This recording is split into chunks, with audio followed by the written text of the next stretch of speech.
अस्सलाम वालेकुम नाज़रीन, मैं हूं वसीम अली और आप देख रहे हैं Wasim Ali official YouTube channel.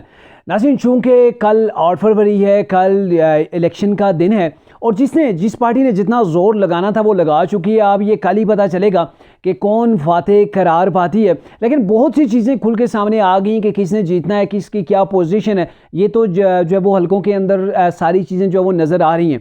लेकिन आपको ये बताएं कि इमरान खान के ऊपर ये तो एक इलेक्शन है, इलेक्शन से हट के आपको मैं बताऊं कि 9 मई के वाक़यात के अंदर इमरान खान के ऊपर बड़ा सख्त किस्म का, एक बड़ा हैवी किस्म का थोड़ा चलने जा रहा है। और ये क्या मामला है, और उससे पहले आपको ये भी बताऊंगा कि अभी जो इलेक्शन है, इलेक्शंस के अंदर तरीके इंसाफ के लिए इतनी आसानियां नहीं है। पकड़ दकड़ शुरू हो गई है। तरीके इंसाफ के दर्जन भर जो लोग हैं गुज़िश्ता रात से अब तक, उनके वाले से इतला जो है वो तरीके इंसाफ दे रही है कि उनको उठा लिया गया, फलां को भी उठा लिया गया। अब क्या कुछ तफसीलात हैं इसके ऊपर बात करेंगे और ये भी बताएंगे अब चूंकि जो नई गवर्नमेंट बनेगी और उसके बाद जब नई गवर्नमेंट आएगी तो उसके बाद क्या इमरान खान के लिए कहीं से कोई जो है वो नरमी का कोई पहलू सामने आएगा या फिर इमरान को तगड़ा किस्म का जो है वो रगड़ा लगाया जाएगा। क्या कुछ तफसीलात हैं आपके साथ डिस्कस करते हैं। लेकिन उससे पहले मेरी आपसे होगी गुजारिश कि अगर आपने अभी तक हमारे चैनल को सब्सक्राइब नहीं किया तो काइंडली अभी हमारे चैनल को सब्सक्राइब कर लें, बेल आइकन को ज़रूर प्रेस कीजिएगा।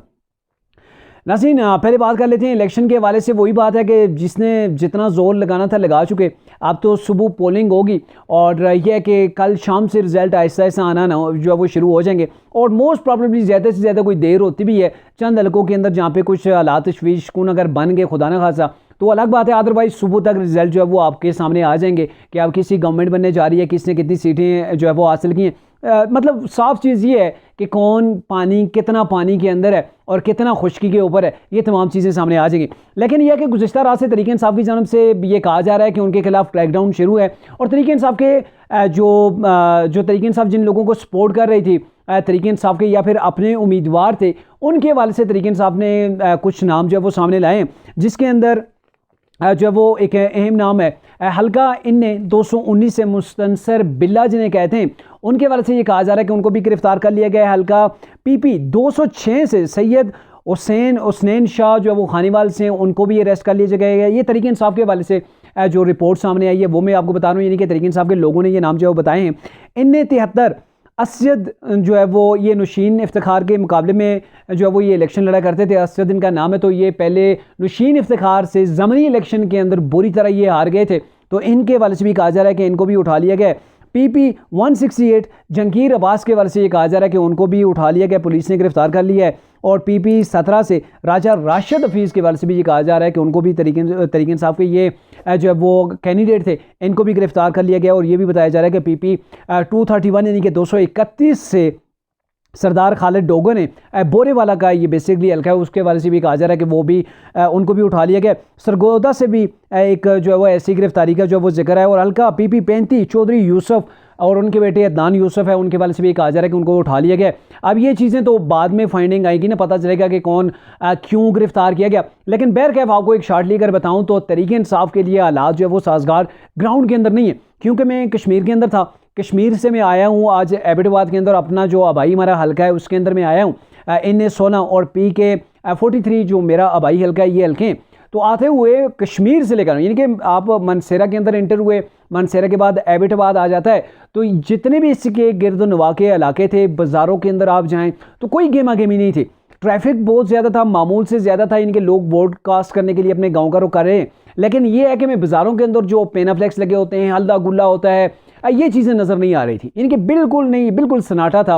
वो चीज़ें नहीं थी जो कभी हुआ करती थी। इसे मैं समझता हूँ कि बल्दियाती इंतखाबात के अंदर ये चीज़ें ज़्यादा जो है वो खुल के सामने आती होती थी कि इससे ज़्यादा गेमा गेमी बल्दियाती इंतखाबात के अंदर इस आवाम ने, इस कौम ने जो है वो देखी हुई है। अब जो मैं आपको एक नुक्ता बताने जा रहा था कि तरीके इंसाफ के जो बानी हैं इमरान के, उनके ऊपर एक बहुत बड़ा थोड़ा चलने जा रहा है। और वो थोड़ा क्या है कि 9 मई के वाले से फाइंडिंग बहुत सी जो है वो कमेटीज़ दे चुकी हैं। और अभी जो रिसेंटली जिसके वाले से अंसार अब्बासी ने भी एक अपना व्लॉग किया, उन्होंने एक कॉलम भी लिखा है और उसके अंदर जिस चीज़ की तरफ उन्होंने इशारा किया है वो बड़ा ही भयानक होगा तरीके इंसाफ के लिए। सिर्फ भयानक नहीं होगा बल्कि बहुत बड़ा भयानक होगा कि वफाकी कमेटी ने जो इसके हवाले से पिछले 2-3 हफ्तों से मेरे ख्याल में जो फाइंडिंग तलाश की जा रही थी, इसके ऊपर तहकीकात की जा रही थी, वफाकी गवर्नमेंट ने एक कमेटी बनाई थी। तो उस कमेटी ने 9 मई के जो मास्टर माइंड्स हैं उनके हवाले से जो रिपोर्ट अभी तक हतमी शक्ल उसने इख्तियार नहीं की है, लेकिन इख्तितामी मराइल के अंदर दाखिल हो चुकी है और उसके अंदर जो चीज़ें सामने आई हैं वो तरीके इंसाफ के लिए दहला देने की वाली हैं। क्योंकि उसके अंदर ये कहा गया है कि पाकिस्तान के अंदर भी और पाकिस्तान के बाहर भी 9 मई के जो वाक़यात करवाए गए पाकिस्तान के अंदर, इसके पीछे जो हाथ था, जो मास्टरमाइंड थे, वो पाकिस्तान के अंदर भी मौजूद थे, पाकिस्तान से बाहर भी। इनकी कुछ गैर मुल्की कुव्वतें ऐसी थी जो तरीके साहब को सपोर्ट कर रही थी। और इसकी जो फाइंडिंग बताई जा रही है अंसार वासी के तहत कि ये जो चीज़ है कि फ़ौज के अंदर ये जो 9 मई का वाक़या था, फ़ौज के अंदर दरार पैदा करने, फ़ौज के अंदर बगावत पैदा करने के लिए ये 9 मई का जो प्लान था, साजिश थी, ये की गई है। और इसके अंदर पाकिस्तान के अंदर से, जैसे कि आपको पता है ना, शेख रशीद वगैरह के नाम आए हैं, इमरान के नाम आए हैं, तो ये पाकिस्तान के अंदर बैठे हुए थे। और बाहर से यानी कि इमरान जो कह रहे थे ना कि उनके खिलाफ साजिश हुई है, बाहर से अमेरिका ने साजिश की है, ऐसे ही 9 मई का जो वाक़या है उसकी साजिश पाकिस्तान से बाहर बैठकर उन कुव्वतों ने की है जो पाकिस्तान को स्टेबल नहीं देखना चाहते। अब नई गवर्नमेंट बनने जा रही है, 3 केसेस हैं, 3 केसेस के अंदर इमरान को सजा हो गई है। अब 9 मई रहता है, अल-कादर ट्रस्ट का मामला रहता है, तो 9 मई के अंदर आप क्या समझते हैं कि फ़ौज ने एक चीज़ जो है वो ऐलान कर दिया। उन्होंने वाज़ेह तौर पर कह दिया है कि जिसने भी रियासत पाकिस्तान के खिलाफ एक्टिविटीज़ की, रियासत पाकिस्तान को डिवाइड करने की कोशिश की, जिसने पाक फ़ौज के इदारे के अंदर दरार डालने की कोशिश की, हमला किया या तनसीबात तोड़ी, उसके लिए कोई मुआफ़ी नहीं है। तो आप समझ लें कि इमरान के लिए कोई मुआफ़ी नहीं है। अब फाइंडिंग भी जो वो चीज़ें सामने आ रही हैं, और नेक्स्ट जब नई गवर्नमेंट ये बनेगी, नई गवर्नमेंट की जो काबीना होगी, उसके सामने ये वफाकी कैबिनेट की जो थी, वफाकी कमेटी जो थी, वो अपनी सिफारिशात रखेगी, तमाम की तमाम तहकीकात उनके सामने रखेगी, और फिर उसके बाद इमरान खान के गिर्द जो है वो घेरा मज़ीद तंग होगा। यानी कि इमरान के लिए आप मत समझें कि कोई आसानी होगी। अभी तो ये एक ऐसी गवर्नमेंट थी जिसने सिर्फ इलेक्शन करवाने थे।